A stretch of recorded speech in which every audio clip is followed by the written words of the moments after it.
አንዳውን ትውልድ ደግሞ ሰላም ይናፈቀው ትውልድ አለ ብዬ አላስብም። ያላወቁ ሰዎች ግን ከእግዚአብሔር አይበልጡም። እግዚአብሔር ግን ያውቃል፣ በስንህ ያውቃል።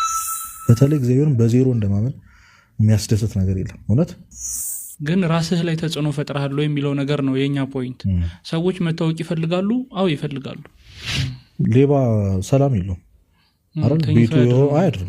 ቤቱ የሆነ ነገር የደበቀ ሰው ከሆነ ይዙኛል ይላል። አያምንብህም እግዚአብሔር።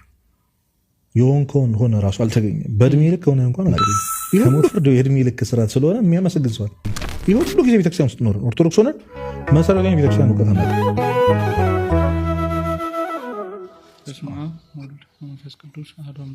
ሰላም ሰላም፣ እንደምን አላችሁ ውድ የዚቅ ሚዲያ ቤተሰቦች ተከታታዮች። ይህ ዚቅ ሚዲያ ነው፣ ለባለማህተቦች የምናዘጋጀው ልዩ የእንዴት መርሃ ግብር። በጣም ከረጅም ጊዜ በኋላ ዛሬ ተገናኝተናል። እዩ እንዴት ነህ? ሰላም ነው? እግዚአብሔር ይመስገን። እግዚአብሔር ይመስገን። ረጅም ጊዜ ሆነን በጣም አዎ፣ ከረጅም ጊዜ በኋላ ነው የመጣነው። እግዚአብሔር ይመስገን። አንዳንድ ችግሮች ነበሩን። እግዚአብሔር ያንን ሁላ ጊዜ ያሳልፎን ድጋሚ ይሄንን መርሃ ግብር ለመስራት በቅተናል።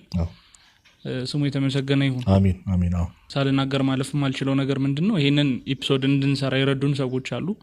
ከዚህ በፊት ያው በላይቭ በቴሌግራም ላይቭ ምናምን ነበርን እና እነሱም በያሉበት እግዚአብሔር ያክብርልን ማለት እንወዳለን።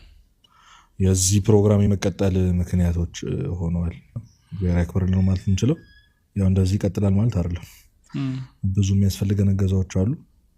ግን የዚህኛውን ቢያንስ የአንድ ሁለት ሶስት ቪዲዮዎችን የሚሆነውን እንግዲህ እግዚአብሔር ልባቸውን አራርቶልን ደግ የሆኑ ቅን የሆኑ ምዕመናን በነበረን የቴሌግራም ላይቭ ስትሪም ጊዜ ቃል ገብተው እንደ ቃላቸውም አድርገው ዛሬ ይህንን ለመቅረጽ ወቅተናል። እግዚአብሔር ይመስገን። መርሃ ግብራችንን ስፖንሰር ማድረግ የሚፈልጉ ካሉ ከስር የምናስቀምጣቸው አድራሻዎች አሉ። በዛ ደውለው ስፖንሰር ማድረግ እንደሚችሉም ማስተላለፍ እንወዳለን።